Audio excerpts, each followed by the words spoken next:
ఎంతో ప్రాముఖ్యత ఉంది. రామాయణంలో సంజీవిని మొక్క గురించి ప్రస్తావన ఉంటుంది. ఇక యుద్ధంలో శ్రీరాముని సోదరుడు లక్ష్మణుడు బాణం తగిలి స్పృహ తప్పి పడిపోతాడు.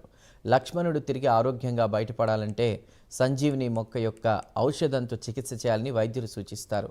ఆ బాధ్యతను ఆంజనేయుడికి శ్రీరాముడు అప్పగిస్తాడు. హిమాలయాల నుంచి ఆంజనేయుడు సంజీవిని మొక్కను తీసుకొస్తాడు. అంతటి సంజీవిని మొక్క గురించి బెంగళూరుకి గణేశయ్య, వాసుదేవర, ఉమాశంకర్లు అనే శాస్త్రవేత్తల బృందం పరిశోధనలు చేసి సంజీవిని మొక్కను కనుగొన్నారు. ఇక ప్రస్తుతం ఈ సంజీవిని మొక్క ఏయులోని బాటనీ మ్యూజియంలో పరిశోధక విద్యార్థులను, చూపరులను ఆకట్టుకుంటుందంటున్న Andhra university botany professor doctor ప్రకాష్తో మా ప్రతినిధి Satish Naidu face to face. ఇతిహాసాల్లో అత్యంత కీలకమైనది రామాయణం. ఈ రామాయణం అనగానే అందరికీ గుర్తుకొచ్చేది రావణుల యుద్ధంతో పాటు ఆంజనేయ స్వామిని ప్రతి చిన్నపిల్లలకు కూడాను తెలుసు. ఆ ఆంజనేయ స్వామి ఎందుకు గుర్తుకొస్తారని లక్ష్మణుడు యుద్ధంలో మర్చిపోయినప్పుడు వెళ్ళి సంజీవిని పర్వతం తీసుకురావటం అదంతా కూడాను మనకి ఇతిహాసాల్లో చెప్తూ ఉంటారు. అయితే ఆ యుగంలో ప్రాముఖ్యత చెందిన ఆ యొక్క సంజీవిని మొక్క ఇప్పుడు మన Visakha botany museum, Andhra university botany మ్యూజియంలో తారాసపడింది అని చెప్పుకోవాలి. సంజీవిని మొక్క కింద మనకి ఉన్న కొంతమంది శాస్త్రజ్ఞులను దీన్ని కనుక్కొని ఇక్కడ తీసుకురావడం జరిగింది. సరే, అసలు ఇది సంజీవిని మొక్క అనేసి అంటున్నారు. అసలు ఇది ఎక్కడి నుంచి తీసుకొని వచ్చారు?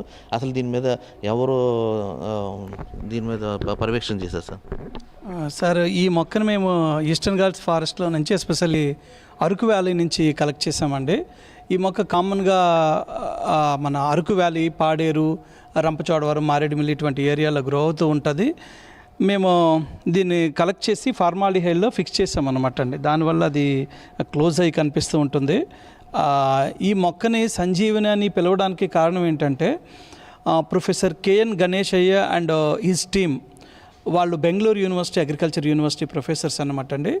వాళ్ళు ఇన్ సెర్చ్ ఆఫ్ సంజీవని అని ఒక రీసెర్చ్ పబ్లికేషన్ చేశారండి. కరెంట్ సైన్స్ అనే జర్నల్లో చేశారు. సో బేస్డ్ ఆన్ దట్ వాళ్ళు ఒక ప్లాంట్ లిస్ట్ ఇచ్చారండి. అందులో ఇది మేజర్ ప్లాంట్ అన్నమాట. ఈ ప్లాంట్కి ఈ ప్లాంట్ సమ్మర్ టైంలో చనిపోతుంది అండ్ మరలా వర్షాలు రాగానే మరలా బ్రతుకుతుంది అనమాట. ఈ రెజరెక్షన్ పవర్ కనిపిస్తుంది కాబట్టి ఇది సంజీవని కావచ్చు అనేసి బిలీవ్ చేస్తూ దే పబ్లిష్డ్ వన్ పేపర్ అండి. సో దానికి తగ్గట్టుగానే లోకల్గా పాడేరు అండ్ అరకు ఈ ఏజెన్సీ ఏరియాస్లో ఈ ప్లాంట్ని మెడిసిన్స్లో వాళ్ళు వాడుతూ ఉంటారు. ట్రైబల్స్ వాడుతూ ఉంటారు డిఫరెంట్ డిసీజెస్కి, అంటే ఫీవర్స్, కాఫ్, కోల్డ్, కామన్గా వచ్చే డిసీజెస్ అన్నిటికీ కూడా with combination of other plants వీటిని యూజ్ చేస్తూ ఉంటారు అన్నమాట అండి. అండ్ వీటితో పాటు అదర్ ప్లాంట్స్ కూడా ఉన్నాయండి. ఫర్ ఎగ్జాంపుల్ ఆర్కిడ్స్లో డెండ్రోబియం అని అంటారు. సో ఆ ప్లాంట్ లీవ్స్ అన్నీ డ్రై అయిపోతాయి, ఓన్లీ స్టెమ్ మాత్రమే ఉంటుంది. సమ్మర్ సీజన్లో ఫుల్ బ్లూమింగ్ వస్తుంది అనమాట అండి. సో చాలా ఇంట్రెస్టింగ్గా కనిపిస్తూ ఉంటాయి. ఇవన్నీ బొటానికల్గా ఇంట్రెస్టెడ్ ప్లాంట్స్ అనమాట అండి. సో ఎస్పెషల్లీ ఈ ప్లాంట్కి ఆ నేచర్ ఉండడం వల్ల దీన్ని సంజీవిని అనేసి బిలీవ్ చేస్తూ ఉన్నారు. దీని మీద ఫర్దర్ రీసెర్చ్ కూడా జరుగుతూ ఉంది, ఇంకా జరగాలి అనమాట అండి. అంటే యాక్చువల్గా ఈ సంజీవని అనేది ప్రతి మెడిసిన్లోకి ఇది వాడతారంటారా? ఇది ఎలాగంటే అంటే ట్రైబల్ ఏరియాలో, అంటే ఈ జానపద వైద్యం లేదా ఇథనో మెడిసిన్స్లో సింగిల్ ప్లాంట్ కానీ లేకపోతే combination of plants, different plants, అంటే కొన్ని ప్లాంట్స్ రూట్స్, కొన్ని ప్లాంట్స్ లీవ్స్, ఫ్రూట్స్, సీడ్స్ అలా తీసుకుని వాళ్ళు తగిన మోతాదులో తీసుకుని మెడిసిన్ ప్రిపేర్ చేసుకుంటారు.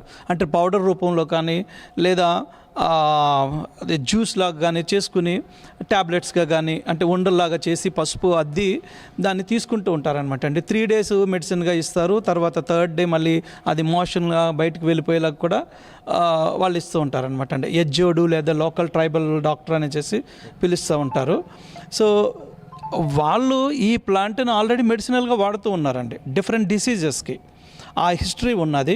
And based on research papers ఈ ప్రొఫెసర్ కేఎన్ గణేశయ్య గారు అండ్ హిస్ టీమ్ ఏం చేశారు అని అంటే ఇన్ సెర్చ్ ఆఫ్ సంజీవని అనే పబ్లికేషన్లో వాళ్ళు based on herbarium records, herbarium అని అంటే ఏంటంటే డ్రై కండిషన్లో ఉన్న ప్లాంట్స్ని ఒక షీట్ మీద అతికించి దాని ఎక్కడ దొరుకుతుంది, ఎందుకు ఉపయోగపడుతుంది, అది నేటివా, వాట్ అన్నది ఇన్ఫర్మేషన్ ఇస్తారనమాట అండి. అది దట్ ఈజ్ ఈక్వల్ టు తాళపత్ర గ్రంథాస్. దాంట్లో చాలా వాల్యుబుల్ ఇన్ఫర్మేషన్ ఉంటుందన్నమాట అండి. అంటే పాస్ట్ని అర్థం చేసుకోవడానికి, ఫ్యూచర్ని ప్రెడిక్ట్ చేయడానికి కూడా ఉపయోగపడతాయి.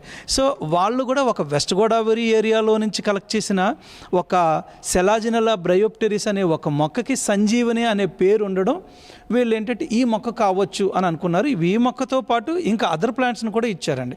ఎవరైనా ఇంకా ఫర్దర్ తెలుసుకోవాలనుకుంటే కనుక in search of Sanjeevani current సైన్స్లో పబ్లిష్ అయింది, సెర్చ్ చేసి చూడొచ్చండి. సరే, ఇది ఇక్కడికి మన ఏయూలో పెడతానికి అసలు ప్రధాన కారణం ఏంటి? అసలు మన బొటనీ మ్యూజియంలో పెడతానికి కారణం అంటే మేము ఫారెస్ట్ ఏరియాకి వెళ్తూ ఉన్నప్పుడు డిఫరెంట్ ప్లాంట్స్ని కలెక్ట్ చేస్తూ ఉంటామండి. మా మ్యూజియంలో ఆల్మోస్ట్ ఆల్ 800 ప్లాంట్స్ మా ఫార్మర్ ఫ్యాకల్టీ అందరూ కూడా తీసుకొచ్చి పెట్టారు. మేము కూడా ఈ రీసెంట్గా 200 ప్లాంట్స్ని కలెక్ట్ చేసి మా స్టూడెంట్స్ అండ్ ఫ్యాకల్టీ మెంబర్స్ అన్ని పెట్టామన్నమాట.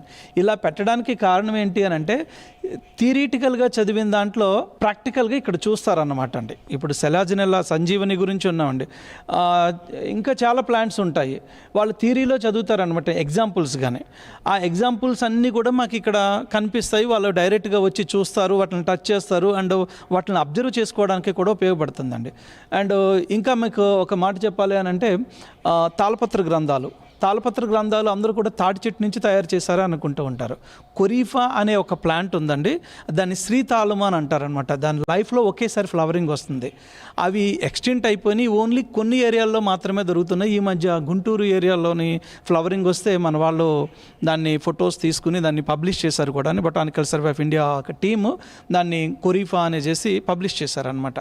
ఇటువంటి కన్ఫర్మ్ చేసుకోవడానికి అసలు ఏది ఏంటి అని కన్ఫర్మ్ చేసుకోవడానికి ఎవిడెన్స్ ఈ కలెక్షన్స్ అన్నమాట అండి.